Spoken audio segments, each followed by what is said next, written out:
This is my channel right here. It's called DMC Sessions.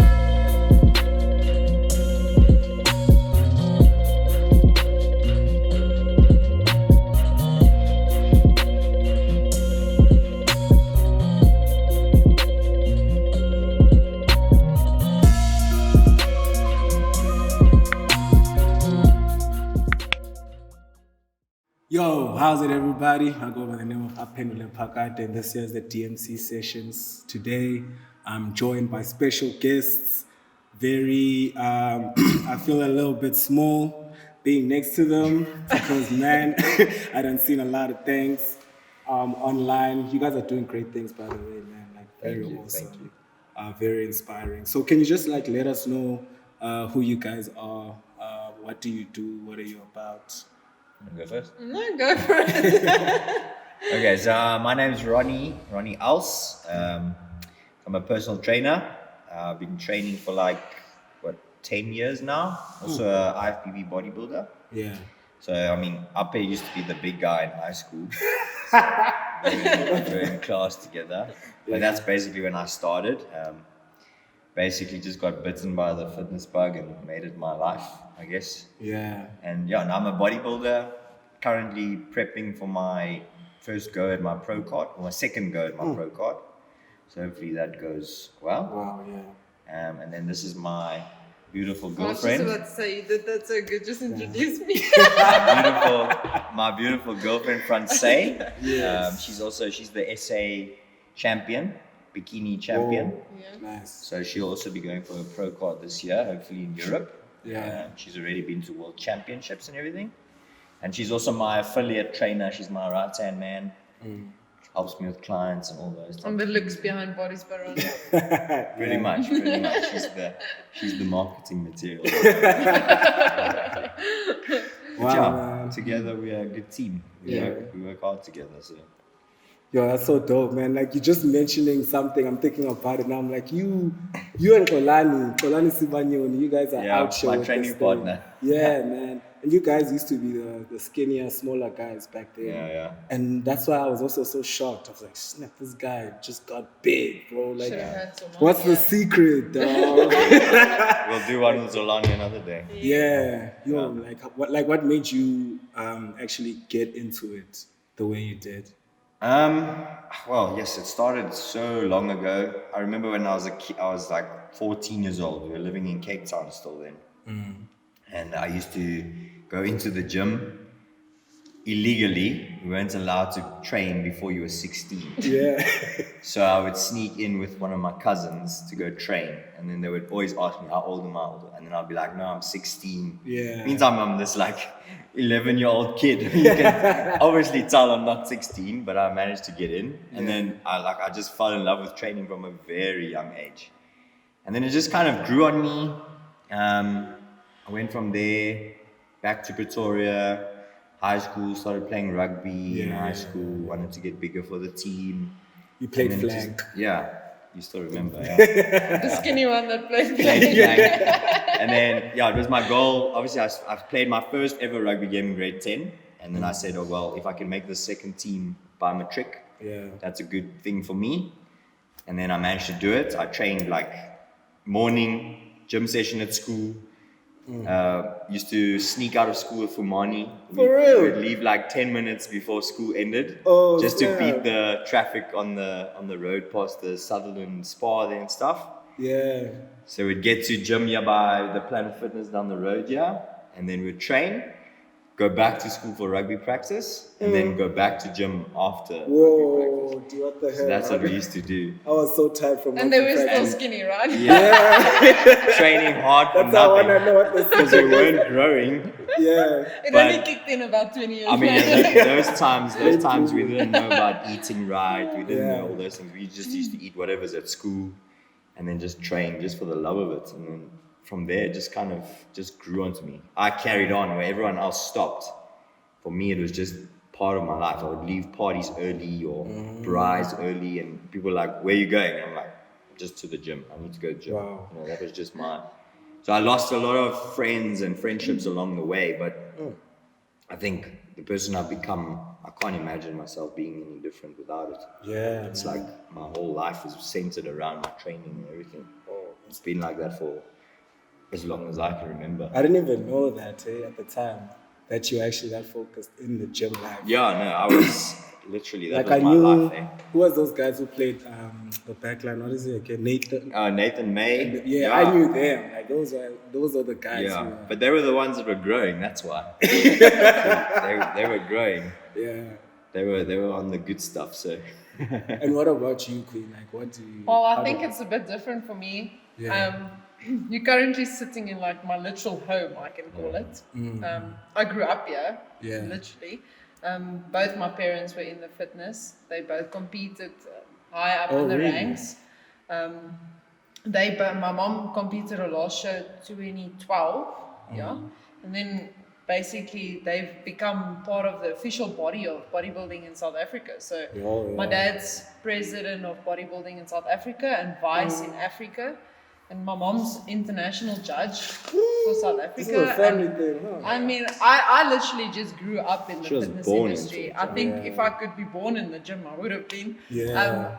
I've been at bodybuilding shows and fitness industries involvement like since I can, I think, walk. So I think I just grew up in it. I mean, my dad, his thing started with the strongman. I mean, competing overseas in the world's strongest man, and his legacy got carried over, obviously. But I mean, it's a family business. Yeah, man. Wow, that's so amazing. Yeah. So she manages the gym now. Yes. And then she also started her own clothing company. Yes. Okay. Francé. Yes. What type of clothing? The fitness clothing? Activewear, yes. Fitness activewear, designer activewear and stuff. Yeah.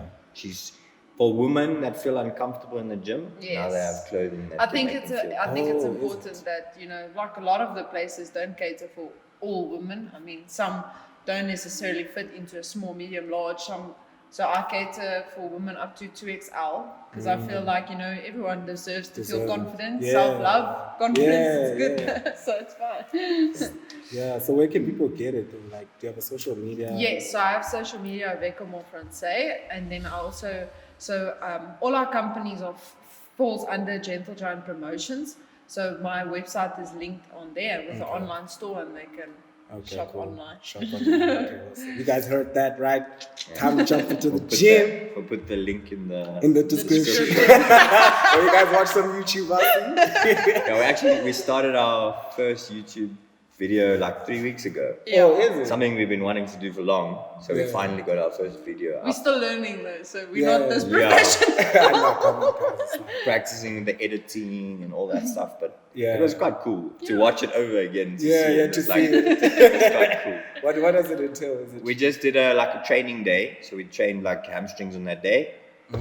Basically, just like a So hamstring. you're showing train. people what type of exercise we were exercises. doing and stuff, and just kind of just showing how we actually are. But 'cause we I think our important. we're actually a bunch our- of clowns. Yes, that's actually. Yeah. I think our main purpose of the vlog is actually just to capture that, you know, even we also human. Like we also have bad days in the gym and don't feel motivated 99% of the time. You know. So we all go through it, Yeah. and I think it's important. Not everyone wants to share that. They feel. Yeah, just more like a day in a life type of. Yeah. We don't want to just show training. We just want to be like Day in the life natural. with training This and is what we diet do. and That's what we're trying to do. Yeah, we want to show normal training. I mean, when she starts prepping, when I start prepping, show what it entails. Like, you know, we go through bad days, good days. Eat If the we same prep food. together, we get quite sharp. Sometimes we want to kill each other, but you know, we make it through.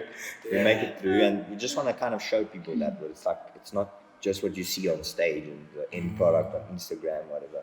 There's a lot more behind the scenes that goes on. That goes on. In the mind, in the body, in the eating, and everything. So Also showing that when you prep for a show, obviously it like life can't stop.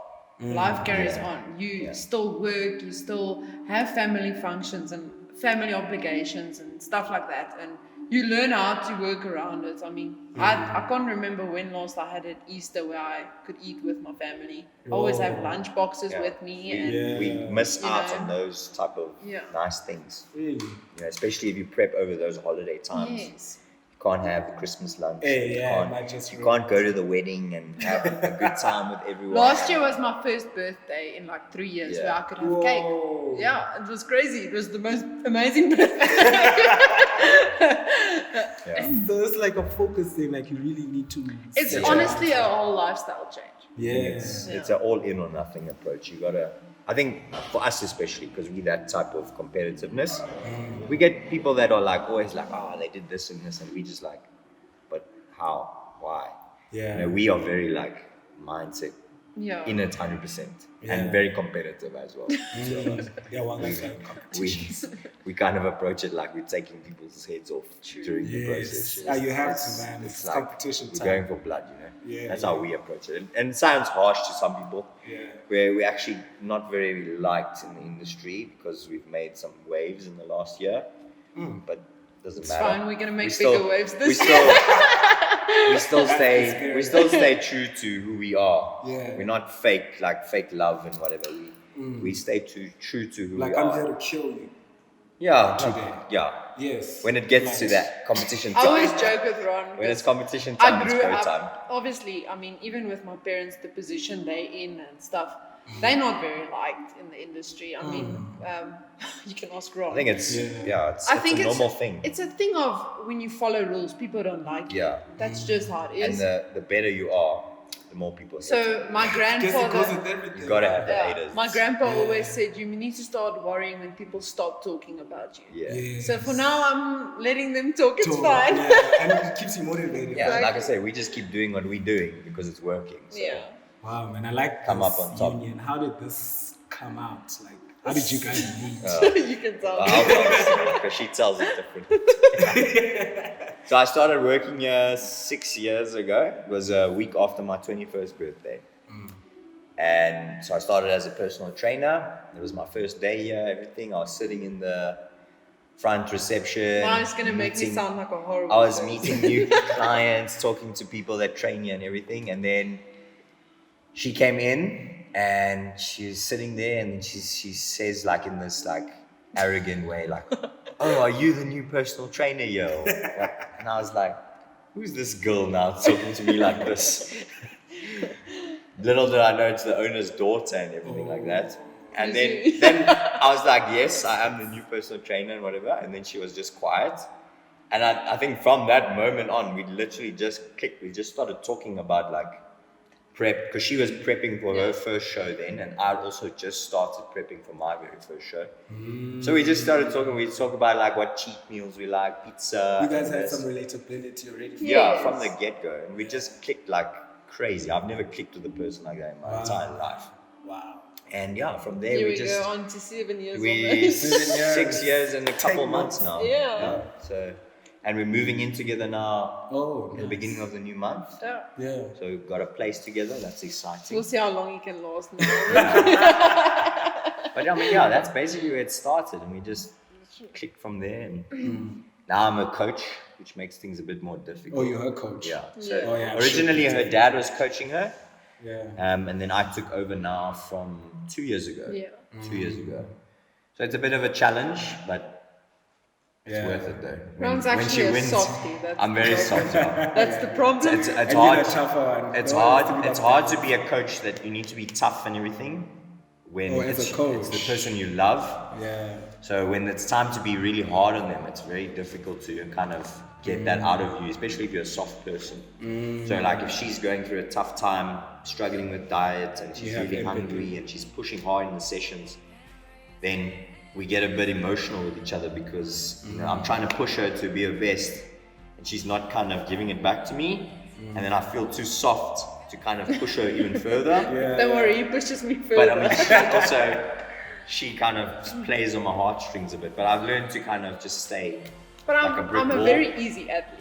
Yeah, I mean, I'm a very. I tell her once what I to put eat my and she mind, eats it. once I put my mind to a thing, I will pull through and I'll do it Yeah. with all I have. You Yeah, know, like yeah. I won't quit Yes. necessarily. Yeah. So I'm a very easy person. I think if Ron must tell me to eat concrete between the two bricks, third from the left on the left hand side wall, I'll do it. You know, Yeah, like I'm yeah. just that person. I've always been a big believer in like athletes are born. Like Superstars like you see on TV and stuff, they're born. They're not given that. They're not made during the process. They're born with that ability. And she's one of those people that's, you know, because she's also a SA softball player. So she has Springbok colors in two things, bodybuilding and softball. Yeah. So she's just got that mindset that you're born with, that you're pushed through anything, and until you're done, you're not done until you finish the race, you know? That's what she has. And for me, that's the best thing ever, because I literally tell her what to do, and then she just does it. There's no questions. I work with a lot of other athletes and clients, whatever. And you tell them, and then it's but I can't eat this, and I can't eat this. I wanted to ask can't that. How do is that. it starting someone from scratch? It's difficult. It's very difficult because people have a lot of excuses. Yeah, There is excuses. I've heard even in the last 3 months. from Listen, clients. after 7 years, you would think you've heard it all. You have not. Yeah, every time I hear a new one, Damn. and I'm like, wow, I've never heard this. that's a Wow. good one. I really like it. Sometimes I wonder, like, if I use it, would people believe me? Like, I don't think so. Yeah, how do you keep a straight face when you say that excuse?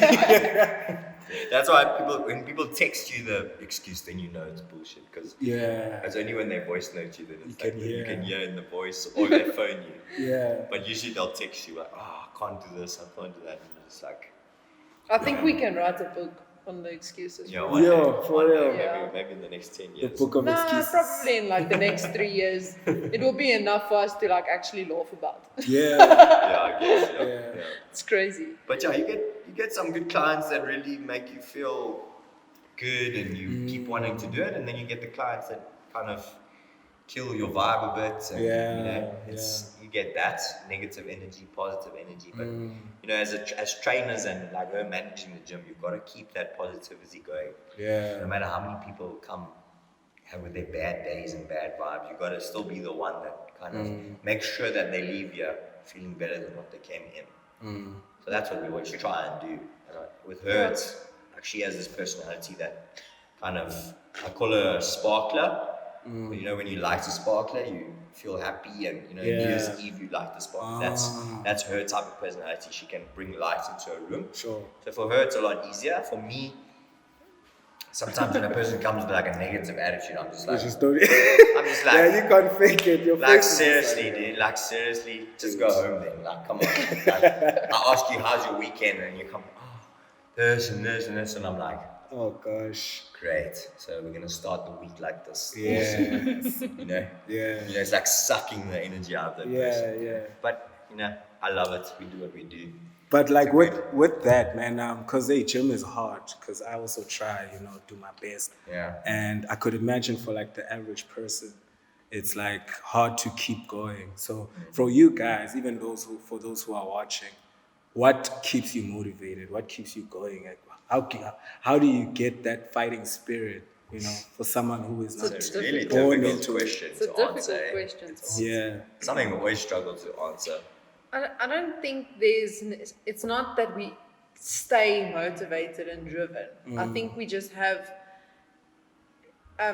like for myself, I need something to work towards to keep myself in it. Okay, so like if I know I'm working towards a show, then I'm more driven than what I would be if I knew I'm just working towards nothing. Yeah. So I think it's not that we are more motivated or more driven than an ordinary person. Like we said, we are ordinary people. I think it's easier for us with the environment we are in. I mean, we're in the gym like all day. So I think getting into the gym and training is much easier for us than a person that has a 9-to-5 job, then needs to pack up, go change, get to gym.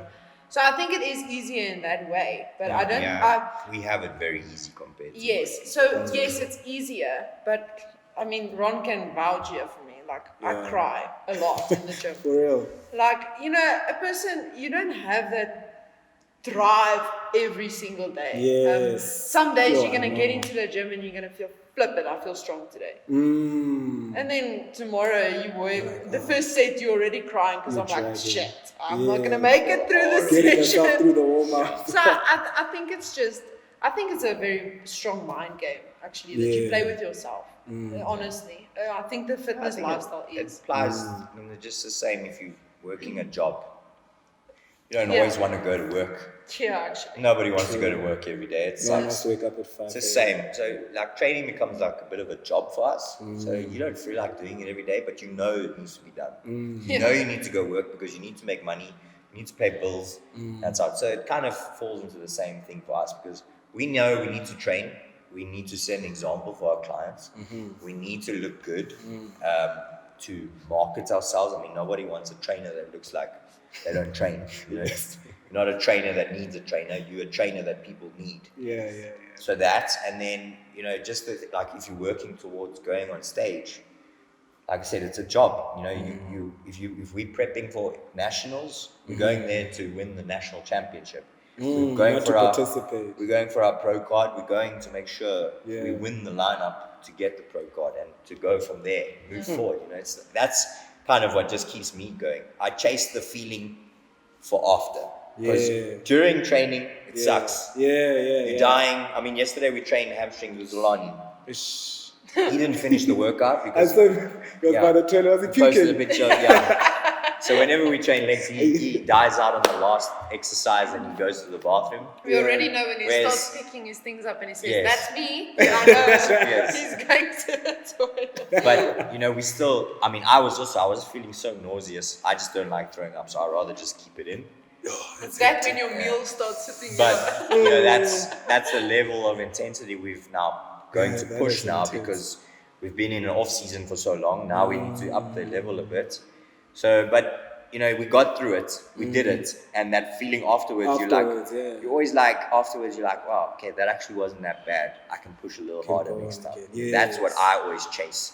Because I know the after feeling is the Yeah. feeling of like you feel like a Man. you feel like a That's what I god. was You know what I mean? Yeah. I feel like that after a long job also. I'm just like, Yeah, you buzzing. feel the almost- legs are pumped and the It's almost arms the are same pumped and you with feel like so cardio good. and stuff. I mean, people hate doing cardio, but Yeah. the feeling afterwards. Oh my gosh. Yeah, like I that can't runner's start high, my it's the day same. without cardio. Yeah. Whether I'm in season, off season, no matter when, if I don't do cardio, I feel horrible. Yeah. Like yeah. it's just a movement. Yeah, Movement get your heart that's- pumping. Yeah, it's just- so a big thing we always say is movement is life. Yeah. So the day you stop moving is the day you die. So yeah, I mean, and we're working with the Eldoraigne retirement village. So Yeah. we're working with people that are between 80 and 95 years old. Whoa. The oldest people we have there is 96. Yeah. 96 years And, old. I And mean, they're still moving. and you must see Squatting. And you must see the change in them. Yeah. Emotionally, physically, since we started about 4 months ago Yeah. until now, it's like new people. Yeah, and for us as incredible. youngsters to see that, Yo, bro, that's it's inspiring. very inspiring because Yeah. I mean, you're at that age, you're basically at the end of your life cycle. You're moving on to the next life. I mean, yeah, they literally. And they come in there every Monday, Wednesday, and Friday morning, and they give their best. Whatever exercises I need them to do, they do it. And they try their best. And for me, that's like, if they can do it, I Why should can't be you? complaining. Yeah. And I exactly. mean, that woman that was in ICU now, Yeah. with what disease did he have? That blood. Yeah, he had some rare blood disease. So he was not able to walk. Yesterday when I got there, he was back. He was training. Wow. And the doctors told him it's a miracle. Like that he's Yeah. even walking. Yeah, Never mind for training. me, I'll never underestimate the power of exercise. Yeah. I think exercise is the fountain of youth. Yeah. People want the secret to staying young. Exercise. Exercise.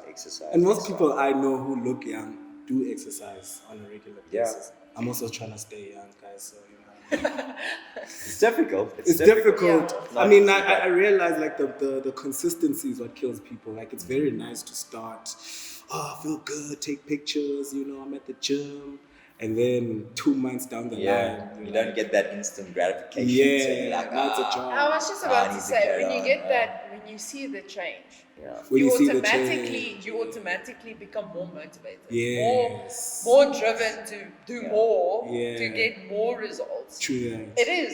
It's like an addictive feeling. Yeah, actually. it is actually. I mean, And the after feeling you're talking about. It's addictive. honestly, I think sure, yeah. most of the feelings you get in the gym, when you get a pump in a workout, the after feeling, the results, it's like an addictive thing. I honestly think that's why people can't stop once they start in the fitness industry. It's an addictive It sport. is. It is definitely an Yeah. I addiction. think it's the positive side of our human being because we're addictive or habitual. I call beings. it the good addiction. Yeah, the good addiction because you can get addicted to anything. Yeah. Exactly, yeah. Yeah. I think it's the easiest, well, not the easiest thing to get addicted to, but the best thing. Yeah, the best Yeah. thing. Because you can't, to overtrain yourself, you can overdose on drugs, but you can't overdose on the gym. Yeah, You can't. You can go to the Your gym body will 5 tell you times a day. stuff, yeah. Your body will tell you when it's enough, but Yeah. you can put in some good work to be healthy. If you run and your body says it's enough and you still carry on. Yeah. I think our biggest Y'all challenge are at the moment, superheroes, so hey. our biggest challenge at the moment is just the cold. Like, Yeah. I struggle in the cold. Like, I don't want to train. Really? Life is easy in summer, boo. Like, I'm wearing Missed out. 2 jackets, long Bro, pants, I'm seeing that. and I'm I like was like, still I hope he's freezing. not gonna wear a vest. It's gonna make me feel so. And I'm hot. still freezing. Now when I need to train, I need to take a layer off and a layer off. Yeah. Then I'm like, nah, I don't want to train because it's too cold. So that's my biggest struggle at the moment is getting into the gym because Yeah. I'm cold and I'm like tired and I just want to lie in bed and Yeah. lie in the sun outside. But like I said, you need to do it. She keeps me motivated because I know she says, She okay, can we handle need to train now. Then I'm like, okay. I already asked him what time are we training. Yeah. That's been dope, waiting bro. all day. That's actually a good She keeps point me- you guys are making, like having the accountability. Yeah. Because I think maybe that's why trainers are needed. Because at first I didn't Yeah. quite get it as much in the beginning, but It's the fact that when someone waits for you, Yeah, you know you yeah. can't not show up. Yeah, it's Yeah. like making an That's appointment with a hairdresser or a dentist or a doctor. You've made that appointment with the doctor. You need to go, otherwise you're going to miss the appointment. You're not going to get the appointment. I told Same one thing of with our the trainer. clients the other day, because she kept saying, because she keeps having these excuses that she can't get to the gym because this and that.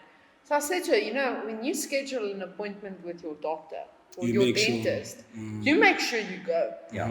If what it's going to take to get you here is to put it in your calendar and be like, gym session from 8 to 10, then you better just book it in so you can get here. yeah, It's an appointment, Yeah, literally. yeah. If you don't have a trainer, then with yourself. yeah, That's the Yeah, only way with a yourself, person yeah. has to look at it. Yeah. true. Yeah, I think a trainer is just there, well, not just for that, but that accountability factor, like you said. And a trainer just pushes people Further, Yeah. into the direction that they need to go, and then kind of just give them that nudge forward, like just that little bit more. Because when you're alone, yeah, you could stop that me. extra 2 reps, that extra 1 rep, that Yeah. extra 5 kilos, that extra 2.5 kilos, you don't put it on when you're alone. True. But when you have someone there to push you a little bit, be it a training partner or a trainer or just a friend or whatever, just that one person to be watching you, because you're going to perform better when someone True. is got Spectator. eyes on you. Yeah. It's like me training with the guys.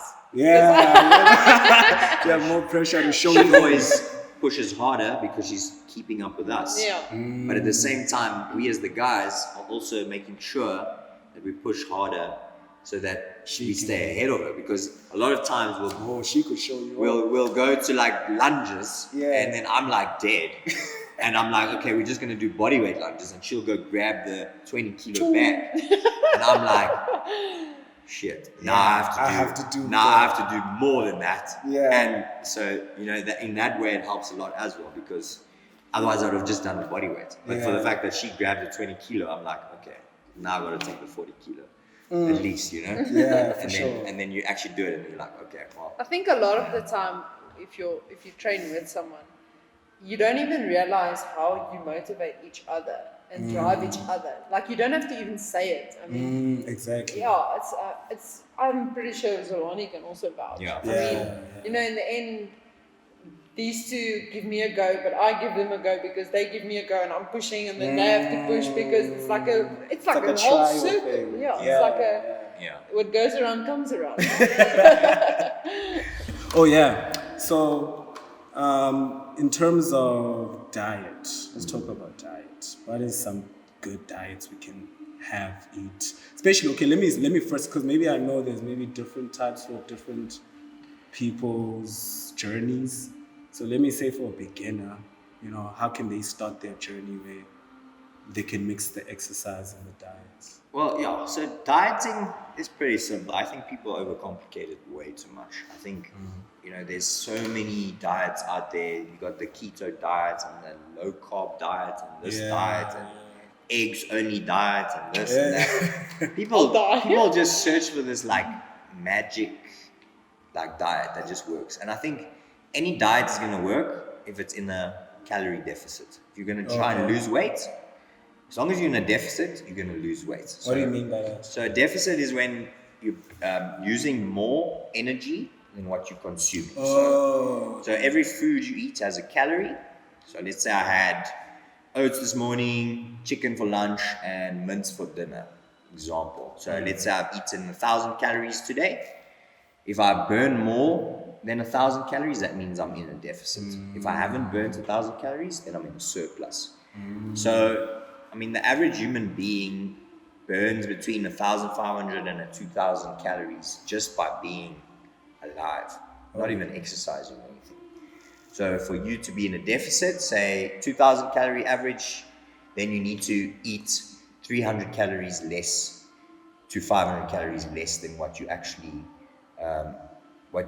you're burning more than what you're eating. So if you're eating more, then you're going to be gaining weight. So obviously it first depends on the person's goals. If they want to lose weight, first thing you need to figure out is, are they in a calorie deficit? And there's so many formulas on the web that you can check out to see how much you need to eat to be in a deficit, at maintenance, and in a surplus.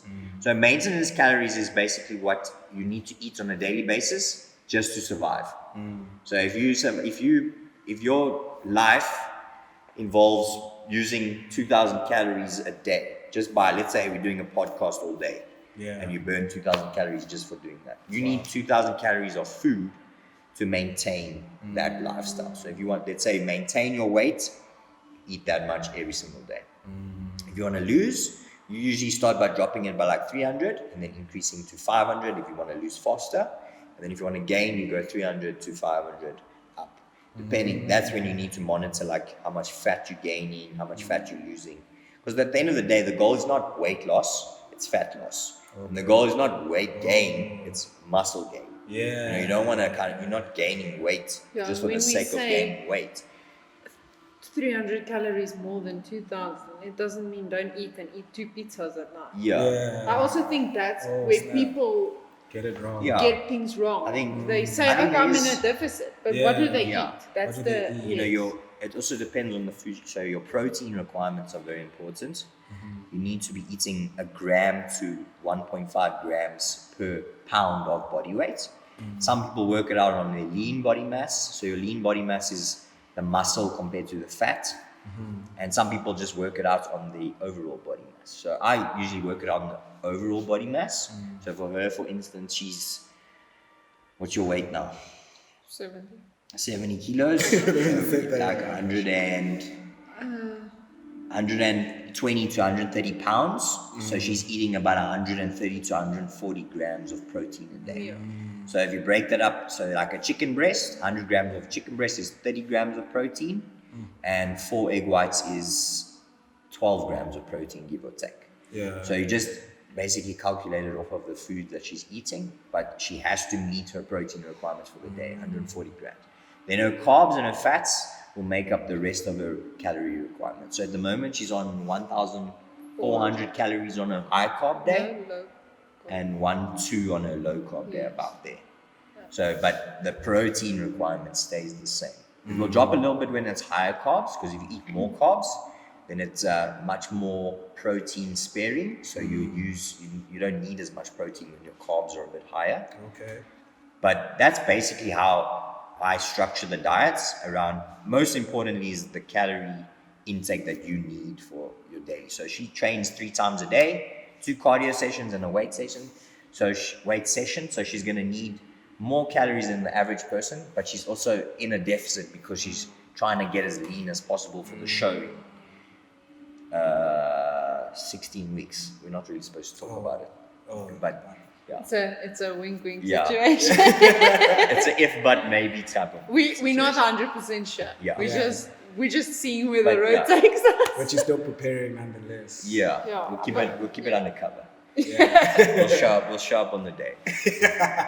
But yeah, so diets, like, I mean, we always stick to the basics. I know a lot of people do a lot of flexible dieting. So I do offer like a lot of flexible dieting options as well, but it's also dependent on the client. So for instance, I can give a client a packet of jelly babies to eat every day and a biltong, and if they want to have a sandwich every day, they can eat those things. But it's the adherence to it.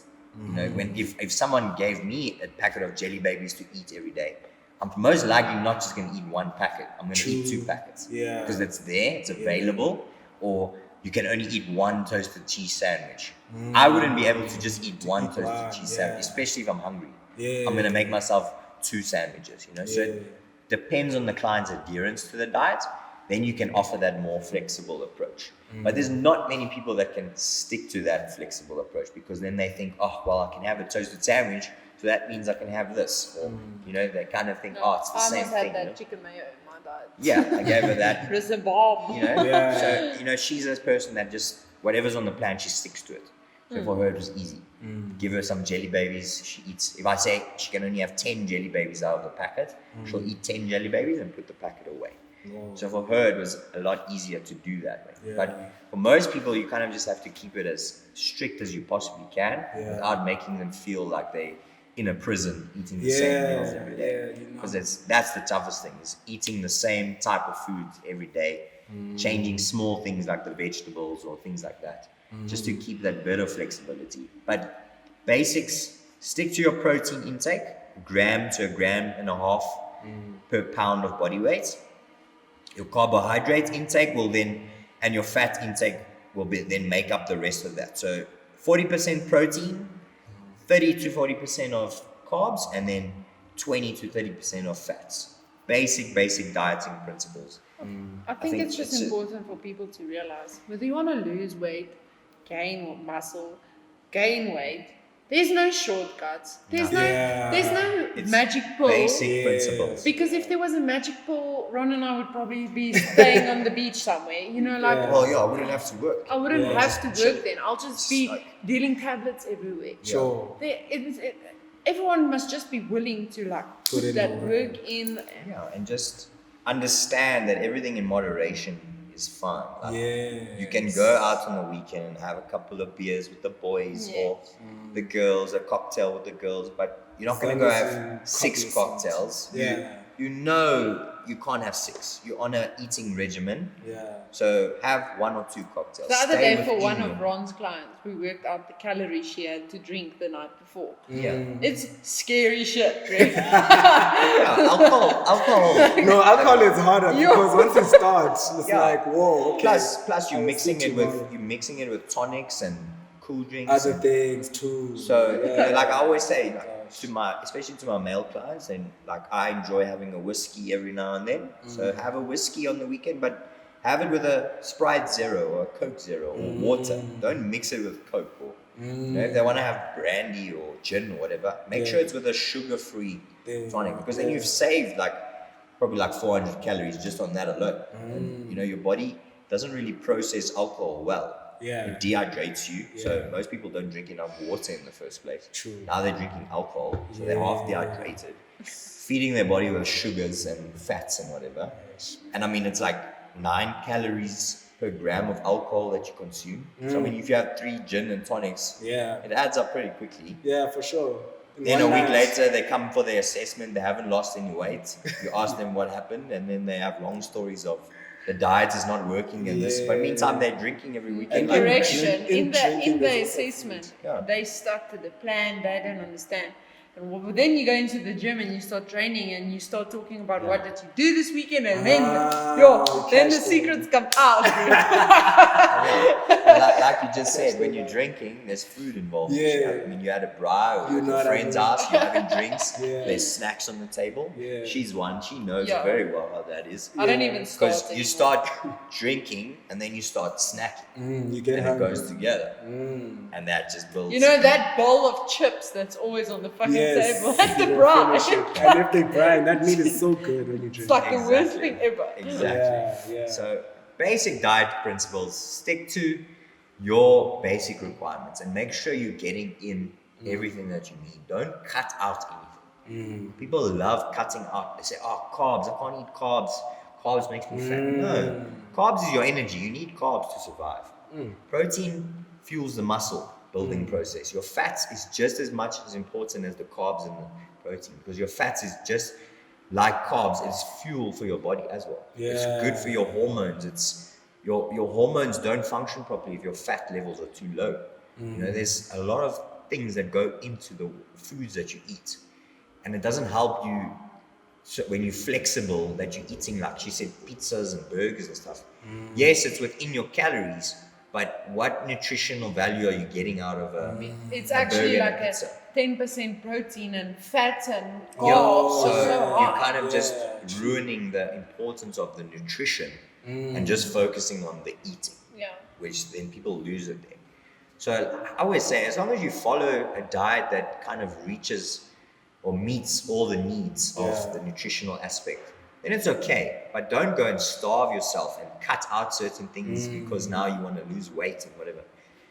End of the day, you're gonna, after like 6 weeks, you're gonna be sick of it. You're gonna go eat for a week, and you're gonna You're probably gonna gain back more than what you actually lost. Exactly. And then you go into this depression cycle.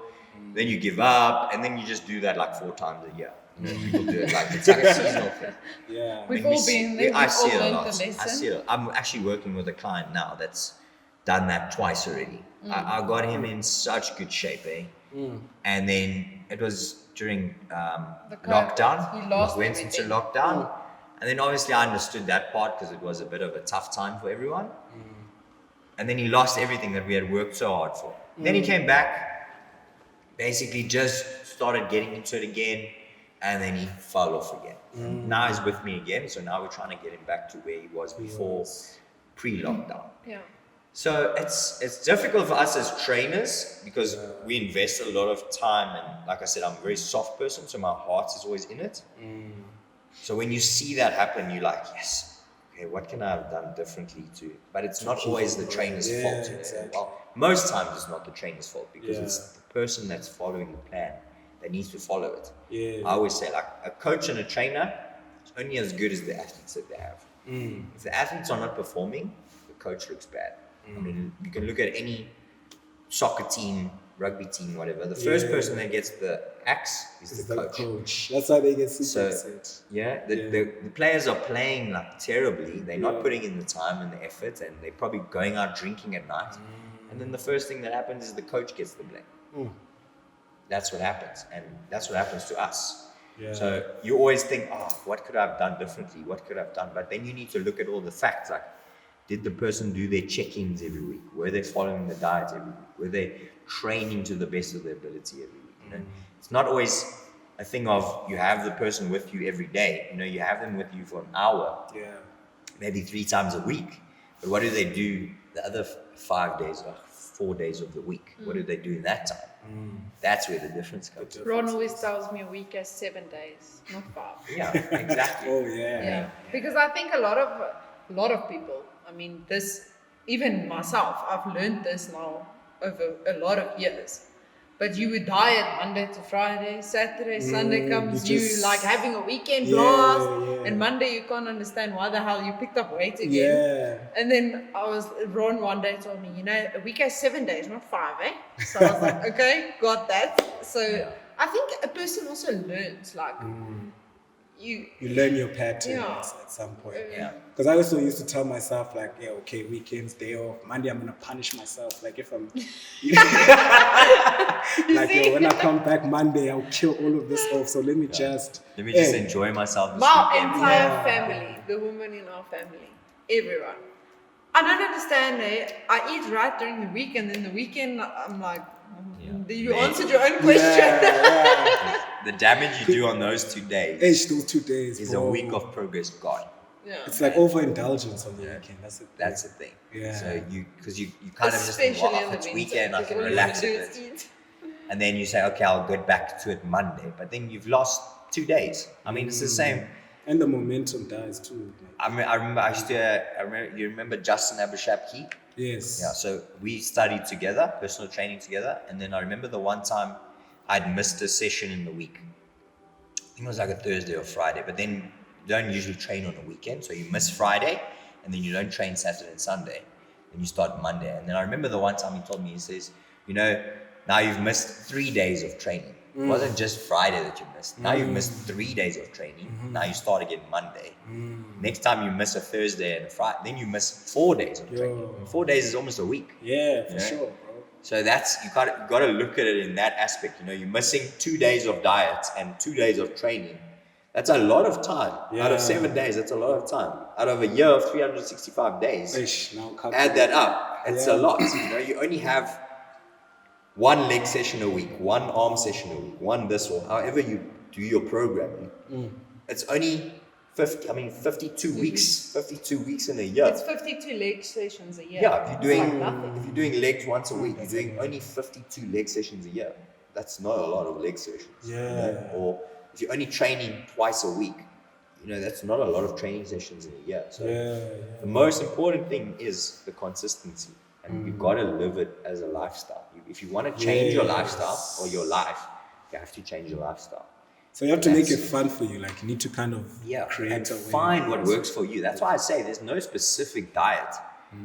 But that's where a coach or a trainer comes in, because they can assist you into finding that right path and finding you build an eating plan, and then from there you start working together.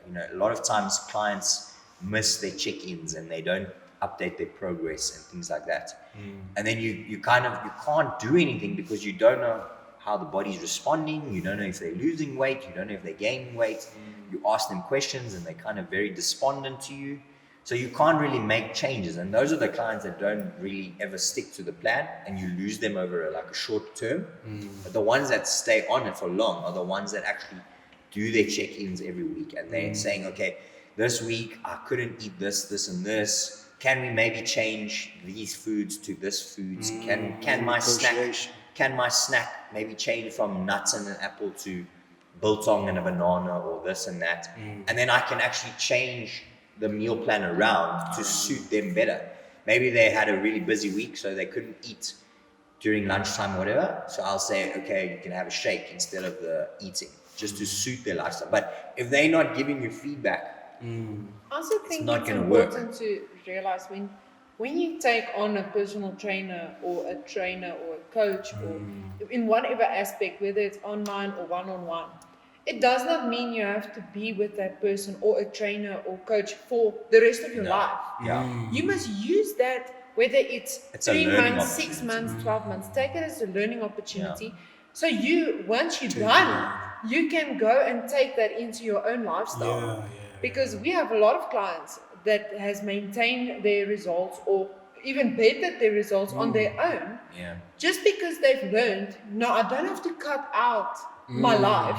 I can have a life and enjoy time with friends, family, whatever it might be. Still apply those principles to your daily life. I think you just learn how to apply it into your lifestyle and make it your own. That's all. So I think it's just important for people, because a lot of them realize, they say, we're done with you now because we can't carry on. But then they stop everything. It's how like most instances people will stop trading is because of the affordability, because it is it's a luxury, and in these times luxuries are very expensive because people live on a day-to-day basis, hand to mouth, survival mode now. So what we've done now is created this online training platform, which kind of helps with the affordability aspect, because for a person to say book 3 sessions a week with us, that works out to like $2,400 a month. So it's 200 Rand a session, give or take $30. I think it's 170 a session. Yeah. But for most people these days, that's quite a lot of money to invest into a trader. So we created the online training platform, so it's a little bit more affordable. Okay. So where a person can they pay between 850 and 2,000 Rand a month, depending on the package that they take or what are they aiming for and everything like that. And it's just a bit more affordable for them, because then if they can't afford the one-on-one training anymore, they can then switch to the online training, which is more than half the price. and then they can then still stick to the plan and have that accountability factor. And every time they do a workout, I'll get a notification on my phone to say the workout's done. Or they check in, they do their progress photos, they check their weights and all that stuff. So it goes hand in We hand. can literally watch you without But watching you. the worst thing is when a person says no, they can't afford it anymore, and they need to make budget cuts and this and that and this.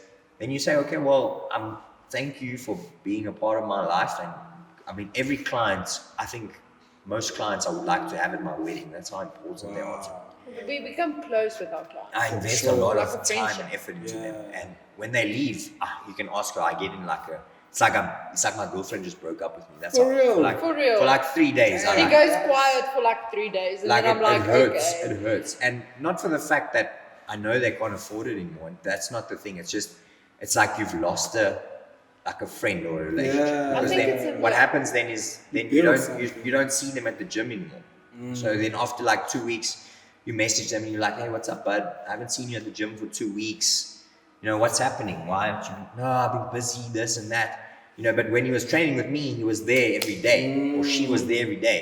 Now all of a sudden you're not seeing them more, and then that kind of just hurts even more because you're like, yo, I gave you all this time and effort. Now you kind of just pushed it to the side because I'm not there anymore. Yeah. You know, and then 2 weeks, then another week later you message them again, and then they're like, yeah, no, I'm coming. Then you see them like once, and then like for a month they're gone again. And eventually you can't really keep on putting in the effort to come and check up on them because like you have other people They to know be that looking like after, a you know. Yeah. So you kind of then you lose that connection with them, Yeah. all because they just don't want to carry on anymore.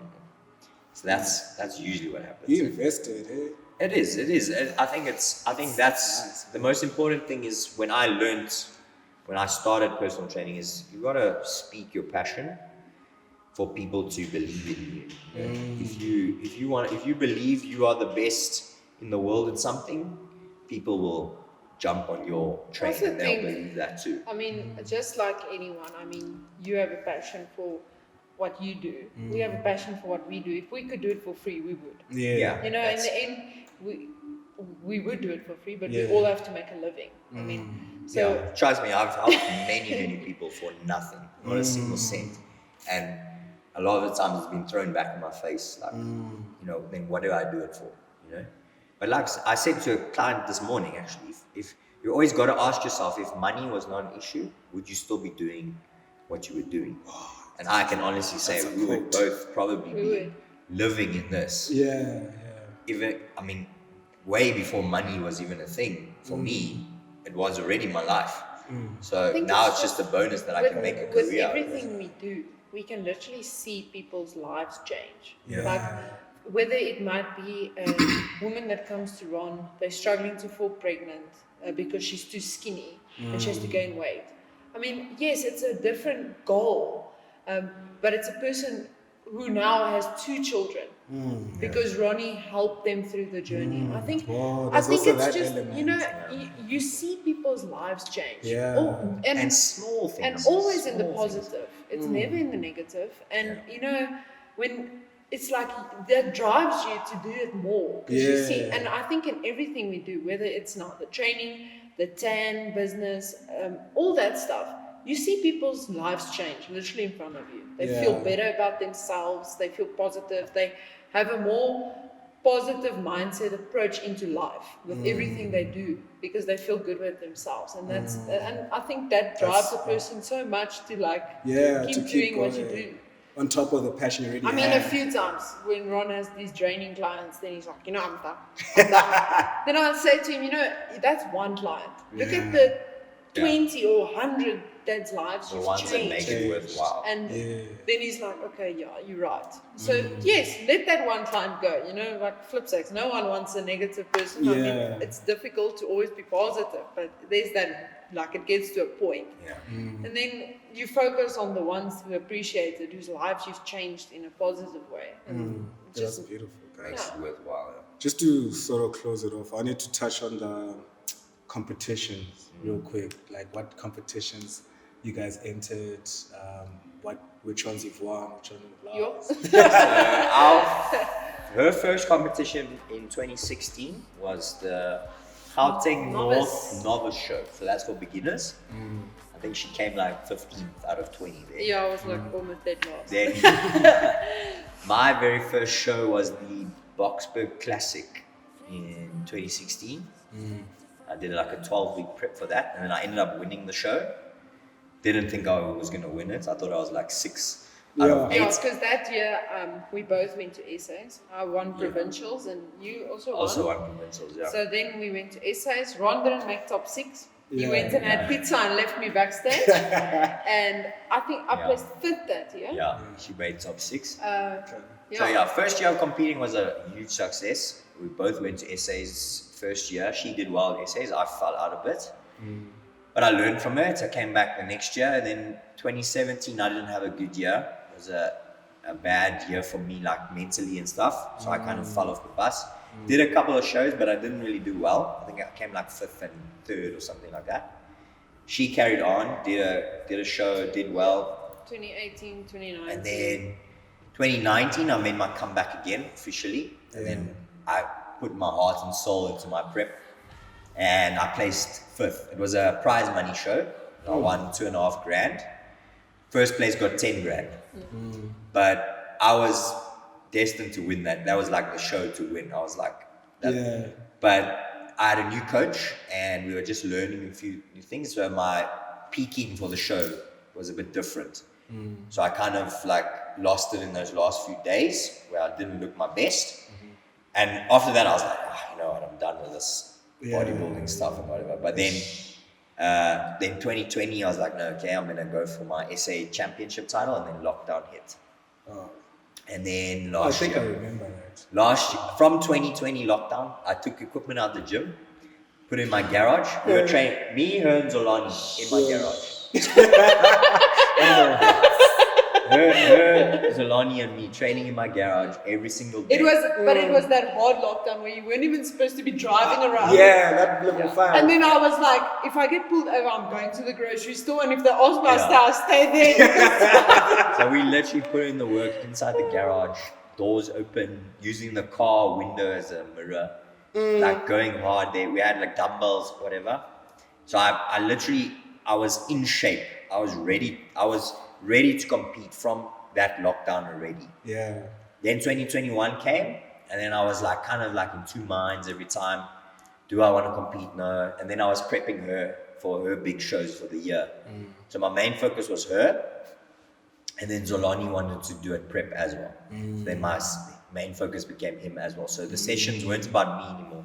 It was about him and her. So but I still stayed on top of my things. Okay, yeah. And then it was, she did Sunfest. She won that one. She wiped the floor with everyone. Then Zolani did that show as well, also won. Yeah. Then after that show, Zolani decided that he's going to stop competing for the rest of the year.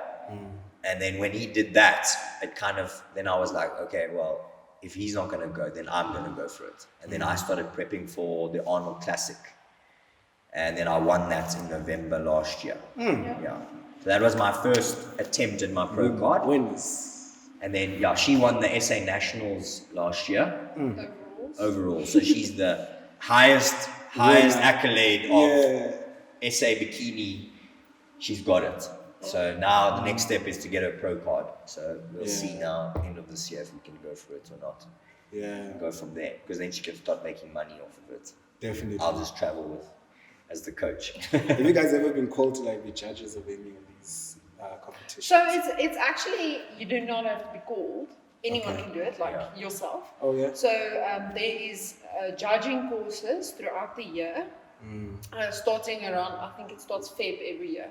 So how it would work is, okay, you want to say, I want to judge, you come here, it's normally here in the hall, then they run a whole course, you do like a short 30-minute exam, just so that they know, the rules, the criteria of each lineup, categories, blah, blah, blah. And then you start as a trial judge. So you trial judge at provincial shows. Then you move up the ranks as a provincial judge, where you trial judge as national judge, trial judge in international shows, and then where you can become you can actually earn your green and gold as a judge. Oh, nice. Yeah. Nice. So you don't necessarily have to actually stuff over Be like everyone. We'll probably do our course next year. Yeah. Yeah, you I guys think, should, man. I think it's a very important thing whether you are a judge or not, but Yeah. especially if you are a coach, to know the rules, criteria, how the judging works, the system of it. Yes. It's yes. important if you coach people that Can be you like know a how referee. the Referee doesn't have to be a soccer exactly. player. Yeah. And you learn the different side of it as well, because then you can help people a lot better with the criteria and where they need to be placed in the lineup and all those types of things. You learn the ins and outs of everything. Yeah. But yeah, I mean, we're getting there. We're growing. We're trying to grow the sport. Yeah. Try and be ambassadors for the sport. I think Yes. that's the most important. We need that, man. I'm all about like South African industries growing, man, in different ways, whether it be entertainment, whether it be fitness, so the bodybuilding thing I was seeing, I was like, oh snap, this is like such a dope competition. I've only seen a lot of it in the States or whatever. Like, I don't really see much of it in South Africa. So that type of thing, man, was like, oh, that's dope. It's inspiring. So if you guys, thinking for the future, do you see yourselves maybe investing into that industry for other people coming up? Well, yeah, we actually had this discussion on the weekend because we went to the Northern Cape for a show, and obviously it's a very small town, so bodybuilding is not very well known there. We had like 20 athletes enter the show, so which for that town is a lot. For us, yeah, it's not. We were working out, in Northern Cape, in that town we had the show in Katu, there's only like 12,000 people that stay there. Yeah. So, that's a small amount of people. For them to then reach out to 20 people to actually compete. Step on stage. Her dad being the president and everything it keeps us involved a lot into the circle. So that's also another reason why we're trying to chase these big achievements, because people are going to look up to those people. So everyone that was there thought she was a pro already. And that's just the way we portray ourselves. Look, you guys are like pros. Let me also just say, we pros without the actual credentials yet. We've achieved enough to kind of be seen as pros, I would say. Yeah. But we still need to win that official pro card, But it's more for me, it all goes about being the ambassador for the sport. If you look at the best rugby players in the world, they're some of the most influential players in the world, or even cricketers, or look at Usain Bolt. He's not just the fastest man in the world, he's also a great ambassador for the Olympics. Because when everyone watches the Olympics, they talk about Usain Bolt. It's the same thing. But don't get us wrong, we get a lot of slack.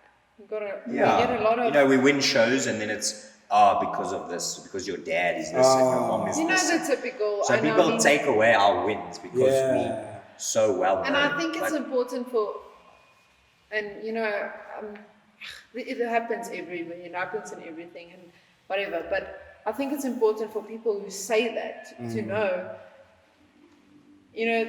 everyone works just as hard. I wouldn't have a win behind my name. I didn't put in the work. Exactly. I think it's just my surname didn't get me to where I am. So I think it's. I always say, if they want to say something, come spend a day in the life with us. Oh, with you guys. Then speak again after. I think that's where your channel comes in too. To actually show them. Exactly. And so her dad being the president, we said, what's going to happen when he's now decided that he doesn't want to be president anymore? Because he's 55 now. So he's he's getting older, and so it's obviously time for him to start looking at his exit plan. Although I still think it's far away, but it's not. Time flies. So I said to her, what's going to happen to the sport of bodybuilding if he steps away? Who's going to be the next in line, whatever? And I feel, in my heart, someone like her is going to be the next in line to kind of keep it to his standard. Because when he's brought it from, when I started in 2016 to now, it's a totally different sport. He's the vice president of Africa as well. So, and he sits on the chair. And he sits in the committee for the IFBB Elite. For the pro athletes as well. So, he's gone to he's made good progress in growing the sport. So if he has to step away too soon, I kind of feel it's just gonna like collapse, Yeah. and then it's kind of gone, and then I'm gonna be like, well, I don't want to compete anymore because what's the point? Because there's no structure anymore and things like that. And I wouldn't want to be coaching athletes. You're not going to coach people that in something you don't believe in. So that's what we spoke about this weekend, and I feel like we'll eventually get there. Like we need to do the judging course, and there's steps you need to go through. She'll become one of the chair ladies and things like that, and we'll get there. But for now, I think we're still young, so we just once focus on I'm the done competition. competing, then I'll pursue my commitment to the Yeah, official and structure. take that ambassadorship for the sport to the different level. So we are now from the athlete's perspective. We will then eventually go to the officials and judges perspective, and then we'll travel the world as officials and judges and promote the sport through that channel instead of just being athletes. So then we can have both aspects. Most people that are on the judging panel and stuff have competed before. They've somehow been involved in bodybuilding. So we have officials in IFBB. it's that just the been there for evolution. 30, Yeah. 40 odd years. And you got to have the passion for it, because Sure. you're giving up. It's volunteering your time on a Saturday and a Friday and a Saturday to be at the show and everything. It's all volunteer work. So you got to have that passion for it, and you got to enjoy that environment. That environment and everything. Yeah, you got to love it. Otherwise, you're just going to give up very quickly. But I think the ones that don't like it, they fall out.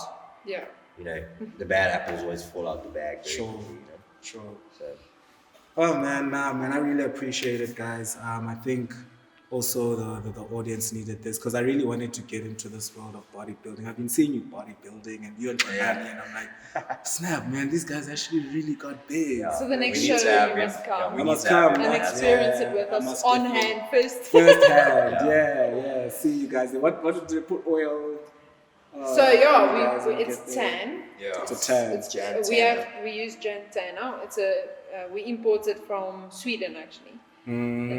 It's quite cool actually. What that tan can do. Yeah, so like, whoa, you look super defined with that tan. Yeah, man. it just like, adds that extra pop. it's like someone drew you, A bro. little bit of glaze, like glazing a donut. And then Yeah. on that stage, when the lights hit you, and you're like, it's like Yeah. you doubled in size and everything looks better. Yeah. And then there's movements you have to obviously Yeah. go by. Do you prepare that beforehand, or they tell you how you should move? Because it's The like everyone posing moves the routine. same. Yeah. Posing routine, you got to practice a lot. So obviously you get your mandatory poses, which are the compulsory poses, and then you have a free posing routine, which is your own creation of your, like almost like a dance routine. But it's You got to show off your strong I think aspects. the important thing is that posing, whether you're male, female, whatever, Is important. it's so important. It can either make or break you. Because you can have a really bad physique and hide it with good posing. So I think that's where the fun comes in, like, because anyone can compete. You don't necessarily have the good genetics with a good physique, like the X frame that everyone talks about. But you can make it look like you have an X frame if you pose If you correctly. pose right. So it's like, And bodybuilding, it's all an illusion. The way you pose, certain muscles pop more than others, and so you it use gives that. you that shape.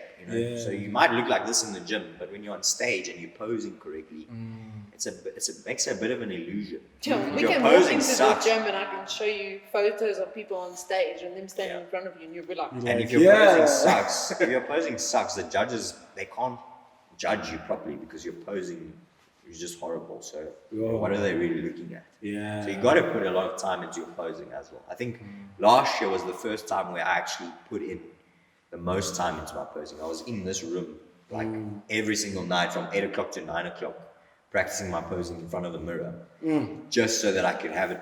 So when you're on stage, it's such a natural thing. Her as well. She's such a natural poser. She's also a posing coach now. Oh, okay. So it's so natural for her to do it and for me to do it on stage because of the practice that you put in. So you're not up there. I constantly get, and I'm busy helping girls with posing, and then they're like, but how do you do it to make it look so Yeah, easy? But they don't think they about the sound like they hours just- that I had to You put put in. in to make it look They easy. sound like they just did a 100-meter sprint, but they're just literally standing there. They're standing there in a flex position. It's We not. Because you call, gotta we call it squeeze. posing fit. You do not realize how hard posing is. Yeah. It's literally like running a marathon. And I'll be honest, it's my least favorite part of the whole bodybuilding experience. because that posing is worse than the training. Yo. It brings out, because when you're feeling so tired and depleted and now you got to stand in front of a mirror and pose. It's almost like rugby practice in school when they used to tell you, you need to practice how you play or whatever. Yeah. But everyone knows when you're playing, it's a different it's a feeling to different when you're thing. practicing. It's the same with the posing. I hate it's horrible. Yeah. But you got to put in the time because otherwise on stage you're just gonna look You're like gonna look like a mess on stage. Yeah. Be moving around doing things that just doesn't work. No, man, really appreciate it, guys. Awesome, thank you. Thank you for having me. Appreciate you. Guys, pull through the Wayne's Gym. You can check the website, right? The online courses and Yes. stuff like Yeah. that. Yes. It's on the website. Yes. Everything's on the website. Everything's on the website. Okay, I'm gonna put the website in there. If you guys wanna come through and train with these guys, wanna be superheroes, wanna be Hulk, you know what I'm saying? Come through here. But guys, no, thank you. Thank you. Awesome, man. thank Appreciate you. it. bro. We'll see you guys next time, next episode. Please tune in. Peace.